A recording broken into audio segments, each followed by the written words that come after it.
રથની અંદર બેસીને નીકળ્યા અને દ્વારકાથી રથ લઈને નીકળ્યા. તે એ રથ ચાલતો ચાલતો અહીંયા જે આ માવા ડુંગરની અંદર હનુમાનજી મહારાજ બિરાજે છે ને ત્યાં આવીને ઉભો રહે. અને અહીંયાથી આ માવા ડુંગરના હનુમાનજી મહારાજની કથા શરૂ થાય છે. પછી એ ભગવાન કૃષ્ણને મનની અંદર એમ થયું કે હું તો આ રૂક્ષ્મણીજીનું અપહરણ કરવા માટે નીકળ્યો છું અને મારા રથની અંદર હનુમાનજી મહારાજ બિરાજે છે. ભગવાન કૃષ્ણના રથની ધજાની અંદર હનુમાનજી મહારાજ બિરાજતા. તો ભગવાનને એમ થયું કે આ લીલા કરવા જાઉં છું ને આ બાળ બ્રહ્મચારીને ક્યાં મારે હારે લઈ જવા. એટલે ભગવાન કૃષ્ણએ મનની અંદર સંકલ્પ કરીને હનુમાનજી મહારાજને કીધું કે હું થોડુંક એક કામ પતાવતો હું, તમે અહીંયા બેસો. એટલે હનુમાનજી મહારાજ કે કાંઈ વાંધો નહીં, કે તમે પાછા વહેલા વહેલા આવજો. તો કે હું અહીંયા જ બેઠો છું.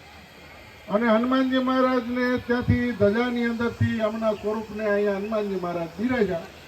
અને ભગવાન કૃષ્ણ છે રૂક્ષ્મણીજીનું અપહરણ કરવા માટે કુંદનપુર ગયા. અને આપણે બધા ભાગવતની અંદર કથા સાંભળી છે. પછી એ રૂક્ષ્મણીજીનું અપહરણ કર્યું ને શિશુપાલ ને રૂક્મયો ને બધા રૂક્ષ્મણીજીનો ભાઈ ને ભગવાન કૃષ્ણની સાથે યુદ્ધ થયું. અને રૂક્મયો જે ભગવાન કૃષ્ણના રથની અંદર વાંહે દોડતો દોડતો આવે છે. અને આ જે જાદરા અને ભાદરા ગામ છે ને એ ગામની અંદર પાદરે આવ્યો.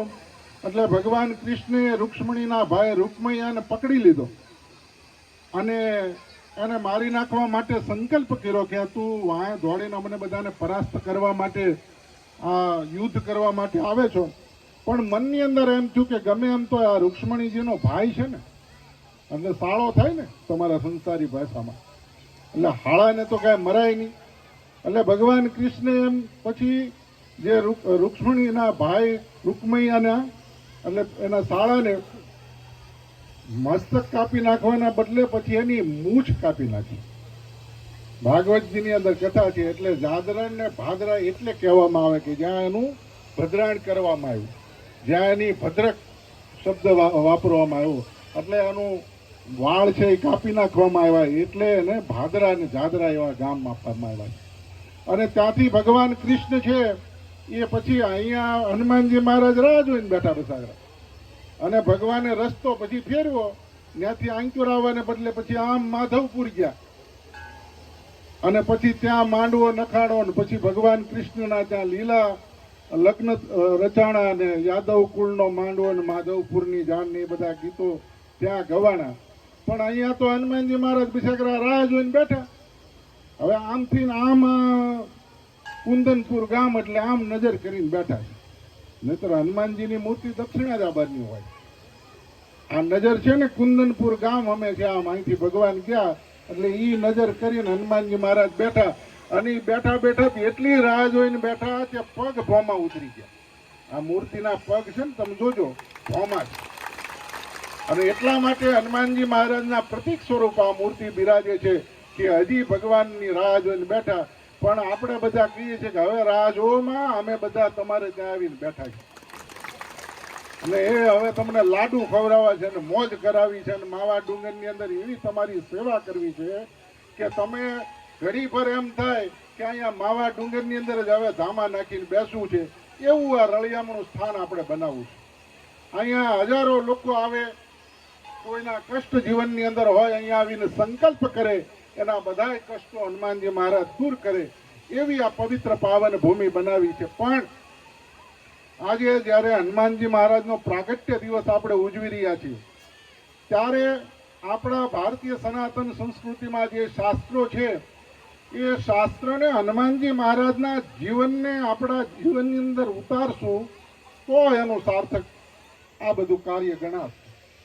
પણ આપણે તો તકલીફ આપણી મોટી એ છે કે આપણે આપણા જીવનની અંદર કોઈ પણ કષ્ટ આવે એટલે હનુમાનજી મહારાજને તરત પ્રાર્થના કરીએ, નાળિયેર વધેરીએ, પણ પછી એ કષ્ટને દૂર કરવા માટે પ્રયત્ન કરે એ બીજો. હવે આખી રામાયણ વાંચો, આખી હનુમાન ચાલીસા વાંચો, એમાં ક્યાંય હનુમાનજી મહારાજ હાથ જોડીને બેઠા રહ્યા છે? નહીતર એને તો મર્યાદા પુરુષોત્તમ ભગવાન શ્રી રામ અનંત કોટી બ્રહ્માંડના અધિપતિ એ સ્વયં બિરાજતા હતા. તો એને ક્યાં આ લંકામાં ઠેકડો મારીને જવાની જરૂર હતી? પણ રામનું કાર્ય કરવા માટે એક ક્ષણ પણ જે બેઠા નથી જીવનમાં, અને આપણે હનુમાનજી મહારાજના પગ પકડીને બેસી જવું છે, આ કેમ મેળ ખાવાનો એ તમને સમજાવું. ભગવાન કૃષ્ણએ અર્જુનને ગીતાજીના માધ્યમથી જ્ઞાન આપ્યું, સમજણ આપી, પણ પછી શું કીધું કે ઉઠાવ ગાંડીવ. સંગ્રામની અંદર કાર્ય કર્યા વગર, કર્મ કર્યા વગર કોઈ દિવસ મનુષ્યને કાંઈ મળવાનું નથી.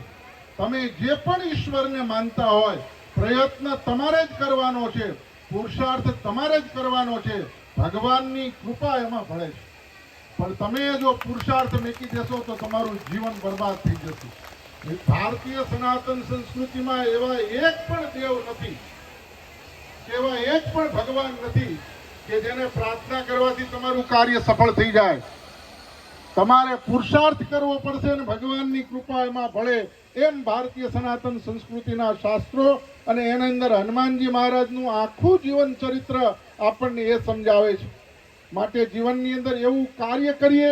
આ સંજયભાઈ લાખાણીને લાખ લાખ ધન્યવાદ આપું છું કે જેણે આટલી નાની ઉંમરની અંદર આટલો પુરુષાર્થ કરી દરેક યુવાનોને પ્રેરણાદાયક પોતાનું જીવન બનાવ્યું છે, કાર્ય બનાવ્યું છે.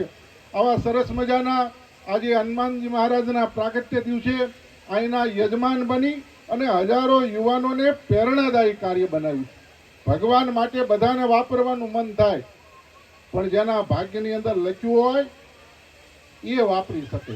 અહીંયા આપણે સભામાં બેઠા છીએ, બધાને સંકલ્પ થાય કે આપણે આવો સરસ મજાનો પાટોત્સવ ઉજવીએ, પણ કોણ ઉજવી શકે કે જેના ઉપર હનુમાનજી મહારાજની કૃપા થાય ને, એનો સંકલ્પ સાકાર થાય. માટે આજે સંજયભાઈ અને આ સમગ્ર લાખાણી પરિવાર એની ભક્તિ ઉપર ભગવાન રાજી થઈને આવો સરસ મજાનો એમનો સંકલ્પ સાકાર કર્યો છે. માટે ખૂબ ખૂબ લાખ લાખ ધન્યવાદ આપું છું કે આવા એક યુવાનને આવા હનુમાનજી મહારાજના સ્થાનની અંદર આવી અને હનુમાનજી મહારાજ માટે ખૂબ ભાવ છે. આજુબાજુના વિસ્તારના દરેક લોકોને આ હનુમાનજી મહારાજમાં ખૂબ આસ્થા અને શ્રદ્ધા છે. અને મેં કીધું એમ હનુમાનજી મહારાજ પ્રગટ અહીંયા બિરાજે છે, દરેકના સંકલ્પ પૂર્ણ કરે છે. પણ દરેક તીર્થભૂમિ હોય ને, એ તીર્થભૂમિની અંદર એનો પીરિયડ આવે છે, એનો સમય આવે છે. ત્યારે એ ભૂમિ છે એનું તપ જ્યારે પાકે ત્યારે એ ભૂમિ ઉપર હજારો લોકો આવે અને હજારો લોકોના સંકલ્પ પૂર્ણ થાય. એમ હનુમાનજી મહારાજ ભગવાન કૃષ્ણના અવતારથી અહીંયા આવીને બેઠા છે. હવે હજારો લોકો આ તપ ભૂમિ છે એ પાકી છે. અને આજના પ્રસંગે હું મૌની બાપુને પણ ખાસ યાદ કરીશ. એક વખત જોરદાર તાળીઓથી એ સંત મહાત્માને વધાવતું કે જેમણે અહીંયા આવીને આ સ્થાનને ઉજાગર કર્યું છે. હનુમાનજી મહારાજનું સરસ મંદિર નિર્માણ થયું છે. એ વખતના મંદિર નિર્માણ કાર્યની અંદર પણ જે લોકોએ સેવા કરી છે એને પણ આજના પ્રસંગે હું બિરદાવું છું કે આવું સરસ મજાનું મંદિર નિર્માણ થયું. અહીંયા હનુમાનજી મહારાજના અનેક થાળ ને ભેટ ને બધા શું હનુમાનજી મહારાજનો લોટની માનતાઓ ખૂબ થઈ રહી છે. પણ આ સ્થાન છે એનું તપ હવે અહીંયા પાક્યું છે. સાળંગપુરની અંદર જેમ હનુમાનજી મહારાજ બિરાજે છે અને અનેક ભક્તો જઈ અને ત્યાં સંકલ્પ કરે છે, એ સંકલ્પ સિદ્ધ કરે છે. તો અહીંયા તો ભગવાન કૃષ્ણ પોતે બિહારીને ગયા છે દાદાને કે તમે અહીંયા બેહો, હું આવું છું. અને રાહ જોઈને હનુમાનજી મહારાજ બેઠા છે. માટે આવા હનુમાનજી મહારાજના સાનિધ્યમાં બેઠા છે. જીવનની અંદર આ હનુમાનજી મહારાજ આગળ જે કોઈ સંકલ્પ કરશે એના તમામ સંકલ્પો સિદ્ધ થશે અને ભગવાન પૂર્ણ પુરુષોત્તમ ભગવાન શ્રી રામના દરબારની અંદર એ જીવાત્મા જઈને બેસશે, એમાં કોઈ શંકાને સ્થાન નથી. માટે આ સ્થાનના વિકાસના માટે અહીંયા સરસ મજાનું સુંદર એક આયોજન કરવામાં આવ્યું છે. આવતા 5મા મહિનાની અંદર તારીખ હજી નક્કી નથી થઈ, કારણ કે પૂજ્ય લાલજી મહારાજ બધાય લાલજી મહારાજ પધારવાના છે. આપણા ગુજરાતના બધા સાધુ સંતો પણ આની અંદર આ કાર્યક્રમની અંદર ઉપસ્થિત થવાના છે.